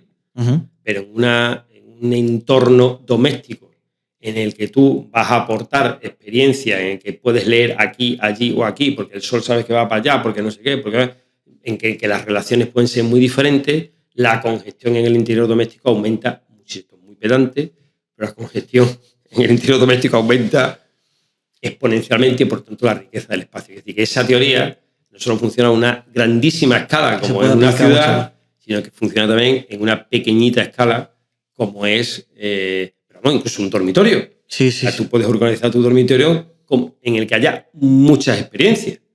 Entonces será un espacio muy rico habitado. Por ejemplo, un dormitorio con muchas experiencias. Pues ¿Cómo se diseña? ¿Cómo lo diseñas para que tenga muchas experiencias? No es que yo te lo diseñe a ti, que sí, que tú te puedes hacer dormitorio en el que, por ejemplo, esta mesa en la que estamos, o este espacio en el que estamos, tú tienes organizado que al que entrevistas está aquí, allí. O sea, lo que va a suceder en esta habitación, que depende de las dos personas, pero está puesto así. Tú puedes hacer que esto funcione de forma... Podríamos haber estado de pie y haber la mesa más en el centro. Podrías haber traído a Coco, haberlo entrado. Sí. Entonces, hubiera sido muy diferente cómo reacciona alguien que está hablando de su tema, el que sea, y de pronto viene alguien al que tienes que acariciar porque mueve el rabo. Sí. Y eso cómo perturba tu capacidad. Es decir, que meter congestión en cualquier entorno no solo depende del arquitecto, depende del de dentro y enriquece muchísimo, claro. Es que pasan cosas nuevas. Simplemente por eso, porque pasan cosas diferentes. Entonces, la riqueza de tu espacio, cómo habitas el espacio, cambiará absolutamente. Para el diseño de un espacio de trabajo, un diseño de un espacio de concentración, ¿sería justo todo lo contrario?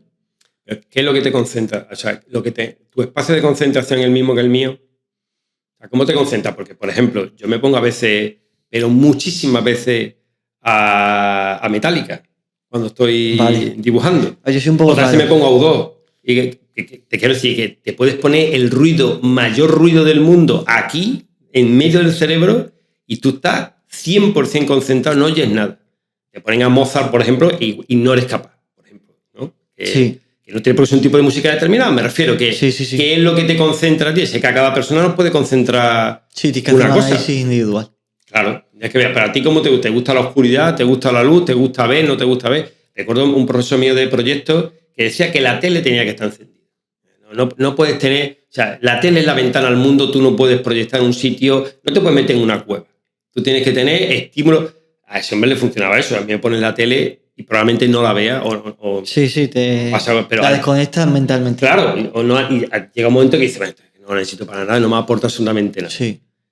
Porque además, por ejemplo, las músicas las utilizas a veces porque te lleva a un estado de concentración o trance, no sé qué, que eres muy creativo, ¿no? Pero hay veces que la tele, por ejemplo, no te aporta ni eso siquiera.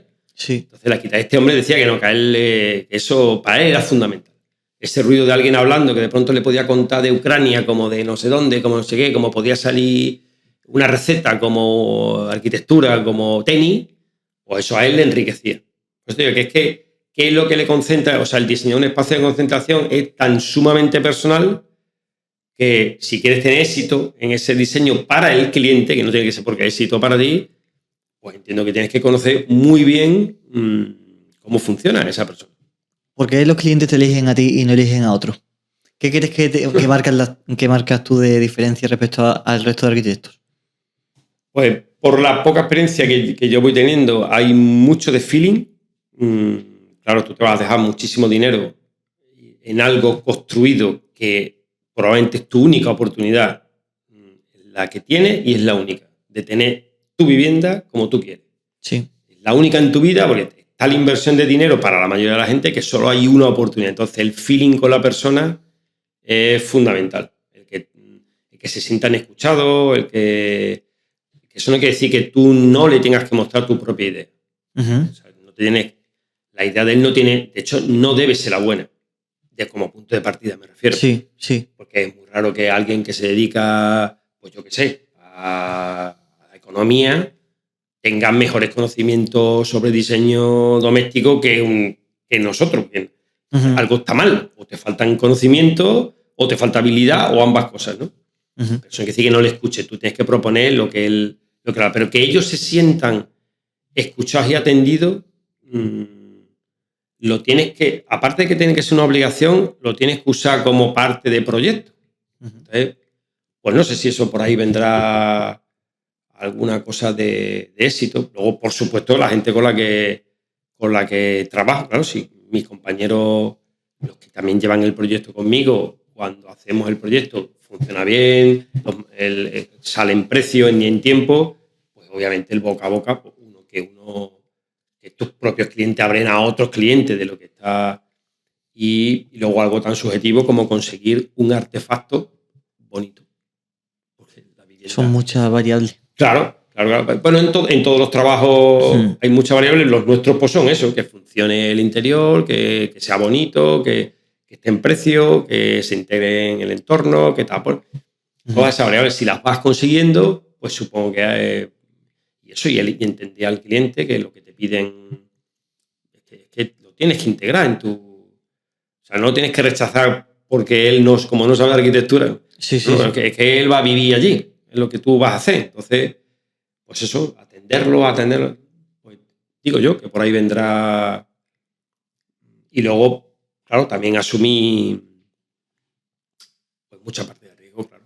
Asumo mucho riesgo porque pues hago muchísimo trabajo, la mayor parte de mi trabajo, ahora mismo, es hacia clientes que no sé quiénes son, porque son diseños que los lanzo a través de inmobiliaria o web, esperando que le guste a algún cliente y lo quiera construir.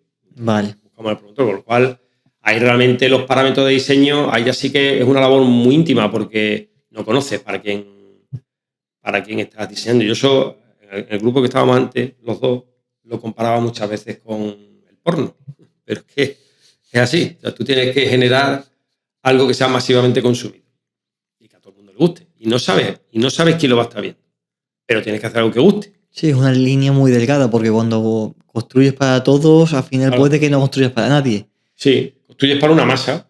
Y entonces tienes que intentar ver qué. La verdad es que yo creo que los que hacemos, que cuando diseñamos cosas así, aparte porque ganas dinero, pero realmente te sientes muy impostor. Porque tú estás haciendo cosas. Yo creo que sí, que eso no debe pasar a todos. La verdad es que no lo he hablado con ningún compañero mío, pero yo creo que no debe pasar a todos. ¿Por? Porque no harías eso. Si tú supieras quién te compra la vivienda, no le harías esa vivienda. Sí, porque la harías mucho más personalizada. Claro, más individualizada. Claro. Lo que pasa es que tienes que curarte en salud, entre comillas, para cumplir ciertos patrones, ¿no? Claro, tú sabes que hay un tipo de esquema de funcionamiento doméstico que está masivamente implantado y que como te intentes salir de ahí, los clientes no lo van a aceptar porque no están acostumbrados a eso ni quieren hacer el esfuerzo y ya te digo, como hay tanto dinero involucrado, si fuera menos, que decir que una camiseta todos estamos dispuestos a comprar la rosa o la azul, es decir, no nuestro color favorito, por probar, porque son 2 euros o 5 días, lo que sea, ¿no? Pero una vivienda que tiene una oportunidad, pues claro. Hay que irla bastante más fina. Pues sí. La capacidad de asumir riesgos por parte del que te la compra, pues es muy escasa. Antes has hablado de equipo. ¿En qué te fijas tú a la hora de captar talento? En que hagan lo que yo no soy capaz de hacer. No sé si yo tengo capacidad de captar a nadie, pero sí. Y tengo un muy buen cliente que profesionalmente admiro muchísimo y que espero que acabe su vivienda muy bien y muy bonita, en el que me dijo, confía, o sea, no tengas miedo a buscar gente porque descubrirás que lo hacen mejor que tú. Sí, sí. Pues no hay que tener ese miedo. Y claro, uno lo que intenta buscar es lo que hagan la parte, porque claro, como todas las profesiones son muy extensas y tú no llegas a todas las partes. Entonces, que hagan la parte en la que tú te sientes menos cómodo o la que crees que aportas menos. Que no quiere decir que sea menos importante, ¿eh? Uh-huh. Pero la que crees que aportas menos. Pues eso es lo que yo intento buscar. Y luego, pues, supongo que como todos, que tengan ganas, que les guste, que tengan feeling contigo. ¿Cuáles son los libros que más te han ayudado en esta etapa de emprendedor? Ya sea como líder... ¿Los libros? Sí. Pues... Así es capaz de hacer sí, lo reconozco, pero hay uno que me ayudó muchísimo, pero que es Juegos de la Edad Tardía. Es una novela... Juegos de la Edad Tardía. Juegos de la Edad Tardía. Y ahora no me va a salir el nombre. Es de Alburquerque y es Premio Nacional de Literatura de Luis Landero. A veces queda más hasta mi casa. Bueno, pues básicamente es un impostor. Es alguien que vive una vida monótona, porque es oficinista o algo similar a eso, y se cree que es un grandísimo poeta. Digamos lo opuesto a la oficina. La oficina, la imagen es un trabajo de oficina, pues siempre lo mismo, siempre muy rutinario, y hay un día y el siguiente día es igual. Y el poeta es la inspiración, la libertad, el caos también. Entonces, pero claro, me influyó muchísimo porque no es poeta. Es decir, que no es que sea oficinista y sea muy buen poeta y haya estado oculto. No, es que vive una impostura. Se vende como poeta e intenta pasar por eso. ¿Y si termina transformando en poeta o no? Bueno, pero con un enorme fracaso. Vale. Entonces, pues es el tener presente eso permanentemente, que oye, que aquí hay que saber muchísimo, ¿eh? Que hay que saber mucho. Para no caer en pero el mucho del impostor. Es como tener no te pongas el gorro. Es que recuerdo porque él, el protagonista, se ponía un gorro, como parecía que era el último detalle que le faltaba al símbolo. Al traje de poeta, ponerte el gorro, ¿no? Pues cuida, no te pongas el gorro, que aquí hay que saber muchísimo para aportar algo, hay que saber una barbaridad. ¿Y algún otro libro que te gustaría recomendar? Bueno, estos que siempre, yo creo que alguna vez te los he puesto, pero porque describen muy bien la sociedad actual, que describe muy bien al hombre de hoy en día, tan basado en el rendimiento y su pérdida de lugar en la sociedad, que son todos estos libritos pequeñitos de Byung-Chul Han, que es un filósofo alemán y coreano. Son muy chiquitillos los libros, valen 7 euros. Son muy, muy asequibles. Hay uno joder, que te deja totalmente descolocado, porque además lo ves tan relacionado con la arquitectura, porque ya yo lo veo tan condicionado, que es La pérdida de los rituales. La pérdida de los rituales. Pérdida de los rituales. Habla de cómo, pues eso, de la estructura social que tenemos tan basada en los rituales, uh-huh, y al perderse, cómo nos sentimos, pues eso, tan fuera de lugar, que no somos capaces de... Porque además es que es bastante bonito, porque, o por lo menos a mí me parece una idea preciosa, porque yo recuerdo cuando yo daba clase, al final este hombre viene a hablar de habitar el tiempo. Lo mismo que los arquitectos nos dedicamos a habitar el espacio, ¿no? A hacer artefactos, pues también hay un habitar el tiempo. Entonces, y alguna vez lo he preguntado a la gente cómo ven su año. Mi año cuando yo era estudiante y cuando he sido profesor, pues era una especie de óvalo en el que tenía una curva muy grande aquí abajo, que era todo el verano, o sea, una curva muy grande. Sí. Luego había una línea diagonal que iba a una curvita pequeña, que eran las vacaciones de Navidad, y otra diagonal que enganchaba. Y ese era como un circuito de la NASCAR.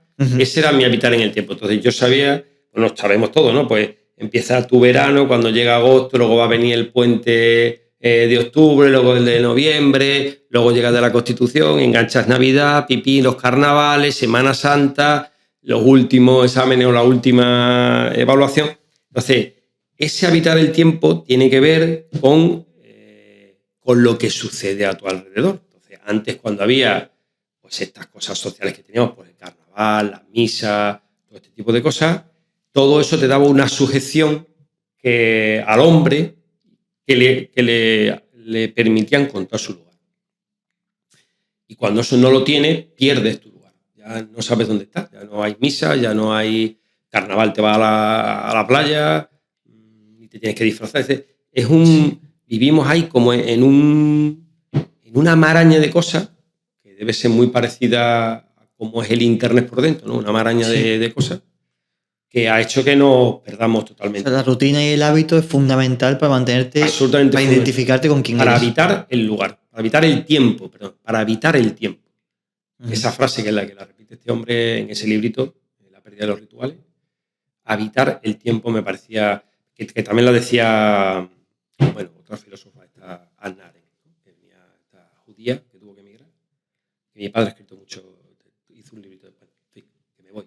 Pues también habla de eso. Habitar el tiempo me parecía que era unir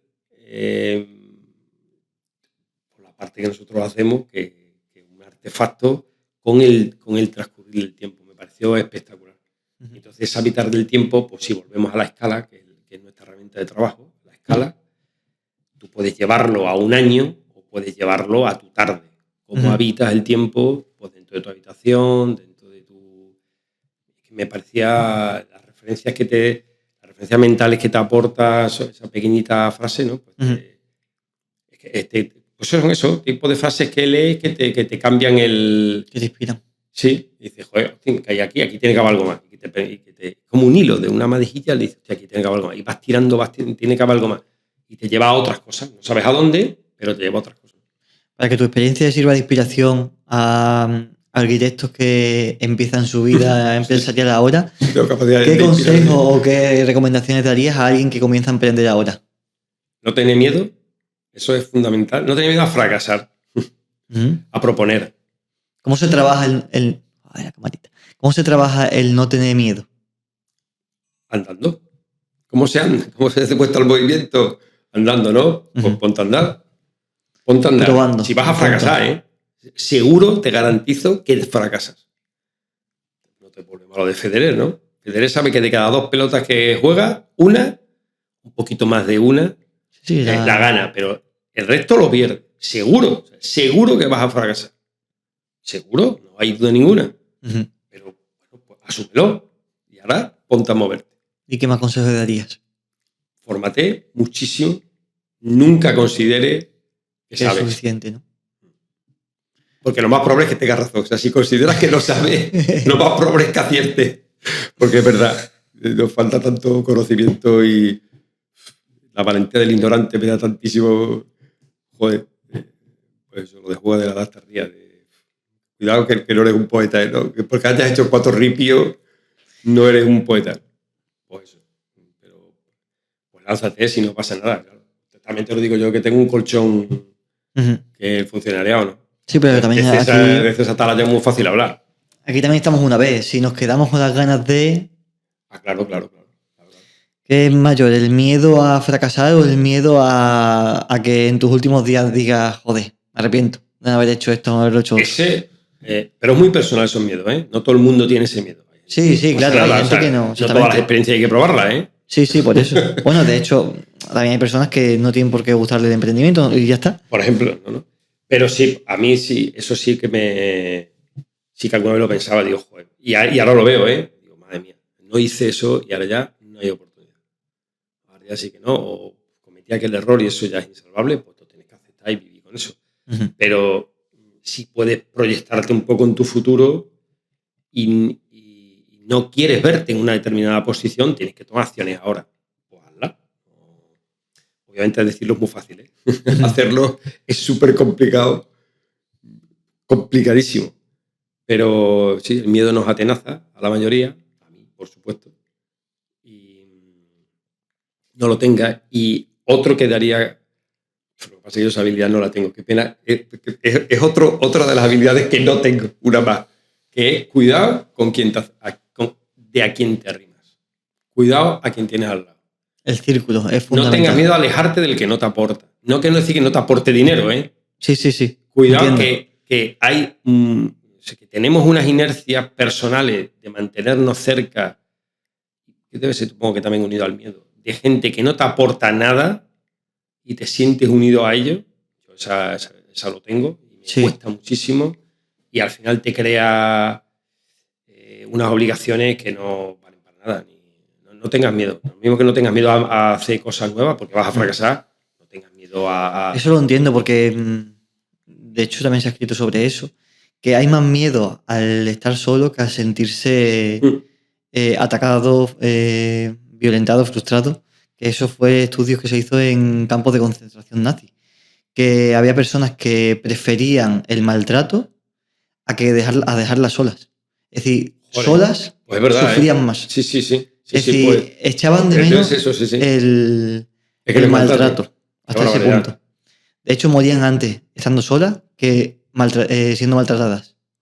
Joder, qué barbaridad. Es que Pues los nazis fíjate, hicieron muchísimos experimentos de todo tipo. vieron Es alguna cosilla decir, mala también. algo más tuvieron, ¿no? Si no, lo hablo de experimento como que Ya, como el te yin y el yang, entiendo, ¿sabes? En todo el mal ahí. En todo, sí, siempre sí, te Exactamente. entiendo, joder. Claro. Pero Pues sí, eso es va importante, por la ahí. importancia del entorno también y con quién te Es rodea. fundamental. Yo recuerdo muchísima gente cuando empecé a estudiar arquitectura que me dijo, ¿pero dónde vas? Esto está muy lejos, ¿dónde vas? Y mi íntimo amigo de hoy día que desayuno todos los días con él, que es un referente absoluto personal, jamás de los jamases me lo cuestiono. Me podía decir que era... O sea, nunca me intentó disuadir de la idea. Jamás. Sí, buscó más apoyarte Sí, bueno, que eso otra cosa, es lo ¿no? que tú has aceptado. Yo no te voy a decir, si tú me preguntas, o yo te puedo intentar decir mi opinión. Cuidado, no, cuídate, Sí. porque vas a estar conduciendo horas, tienes que estar despierto, yo qué sé. Pero no decir que para qué vas a estudiar eso, porque si eso es lo que te ilusiona, a mí no es lo que me. Él me decía, a mí no es lo que me ilusiona, pero si te ilusiona con que te ilusiona a ti, me vale, ¿no? Pues eso es que pues la gente alrededor no te das cuenta y probablemente te das cuenta cuando ya es muy tarde, es más limitante que uno mismo. Supongo que porque somos así, o sea que como especie, obviamente la sociedad nos tiene que influir. No podemos seguirla, nos tienen que influir los demás. Pero hasta qué punto nos tienen que influir, pues eso, uno tiene que tener la habilidad de separarse. Hay gente de la que te tienes que separar. Porque es que no te traen cosas buenas, que hay gente que no te va bien. Le irá bien a otros, pero a ti no. Tienes que hacer un buen filtro. Sí. De cara a referente que estabas comentando, bueno, Emprende Cero al final está hecho para que tu historia pueda servir de inspiración a otros emprendedores o empresarios. Al final un emprendedor no tiene por qué estar relacionado con el mundo del negocio. Hay muchas personas que emprenden pues, un proyecto personal, emprenden un matrimonio, hay muchas formas de emprender. Y también a las personas autodidactas, pues la vida de otro les sirve. Cuando tú no sabes hacer algo, buscas en quién lo ha hecho. ¿Quién lo ha hecho? Entonces, ¿quién crees que podría aportar bastante valor dentro de tu círculo de contactos que podríamos traer a una entrevista como esta? Pues mira, este compañero, intimísimo amigo, y pues supongo que mi hermano, que es empresario, es ingeniero y es empresario y ha pasado por éxito y enorme fracaso, y te puedo hablar de los dos lados, y que para mí es vitalmente un referente absoluto. Igual él no lo sabe, no sé si lo he dicho alguna vez, pero lo es. Y muchas de las cosas que hago antes pienso cómo las haría él. Pues te podría contar te podría dar una visión muy bonita de la vida. Pues, De la vida en general, eso del emprendimiento, de la vida. si puedo, a través de ti, lo convencemos. Y, Sí, hombre, se lo y que diré. nos cuentes, que seguro que, al igual que a ti, inspira a mucha gente más. Pues bueno, David, pues muchísimas gracias. Al final, Javier, el tiempo encantado. al final me Vuela. vuela siempre contigo. Sí. Muchísimas gracias. Hombre, gracias a ti.